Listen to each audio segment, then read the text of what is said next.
তো গাইজ নৈহাটি দিয়ে আইসে আর কি কব, এই যে তো খাওয়া শুরু করছে, জামা কাপড় চেঞ্জ করতে পারলাম না বাড়িতে গিয়ে। আমরা মাখা খাওয়া শুরু করছে আর দেখাচ্ছে কি ঝাল, ওরে ঝাল দিয়েছিল গাইজ, আর কি বলবো। তারপর দৌড়াতে দৌড়াতে আমরা চলে গেছি চা বাংলো, তো এইখানকার।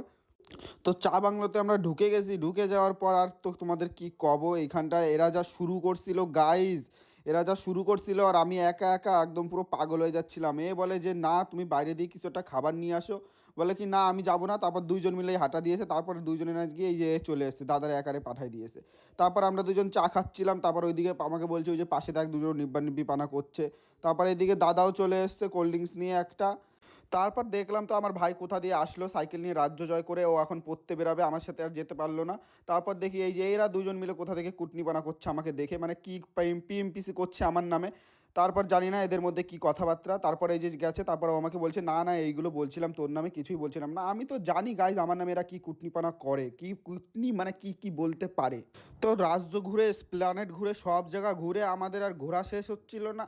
তারপরে এই যে চলে আইসি আবার বিশালে, বিকালবেলা আবার বিশালে কি করতে আইসি, ঘুরতে আইসি, মলের ভিতরে ঘুরতে চলে আইসি গাইস। তো আমরা আবার বিশালে ঢুকছি, বিশালে ঢোকার পরে এই যে বেরাবো এখন, বেরানোর পরে এদিকে আবার চলে গেলাম মধ্যমগ্রামে। এইদিকে তো এই ফোনে কথা বলা শুরু করে দিয়েছে, কার সাথে জানি না। পিছনে কয়জন শুরু করেছে, এই যে সামনে একজন পিছনে দুইজন, আর আমি মাঝখানে পড়ে গেছি গাইস। আর কি কব তোমাদের, আর দেখতে দেখতে মধ্যমগ্রাম স্টেশনে চলে আসলাম, একটু কাজ ছিল সেই জন্য, আর এই দাদাটাকে ছাড়তে যাব সেই জন্য চলে এসেছিলাম।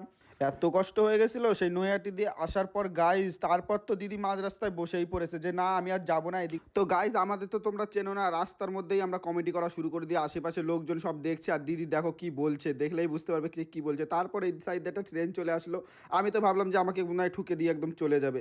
তারপর দেখলাম না, গেল না। আর এই যে তোমাদের ফেমাস উজ্জ্বলদার বিরিয়ানি, কি বলবো আর কি বলবো, তোমাদের তো আর কিছু বলার নেই, তোমরা যাকে তাকেই ফেমাস বানিয়ে দাও। আর এই দেখতে দেখতে আমি আর গোলাপি এই যে বাড়ি চলে আসলাম।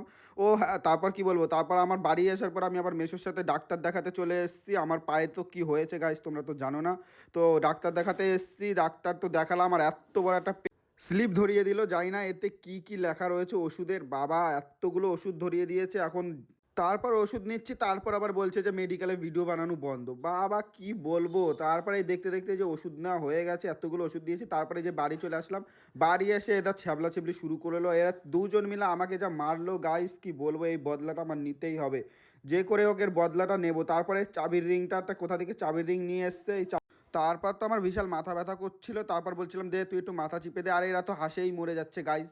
আমার মাথা চিপে দিচ্ছে আর এরা হাসতেছে, কি বলবো আর তোমাদের। আর এইদিকে আমার দুইজন মিলে যা মারলো তোমাদের আর কি বলবো, কি মারা মারলো আমাকে তোমরা জানো না। এই ভিডিওটা তোমরা যদি দেখতে চাও সেটা আমাকে কমেন্ট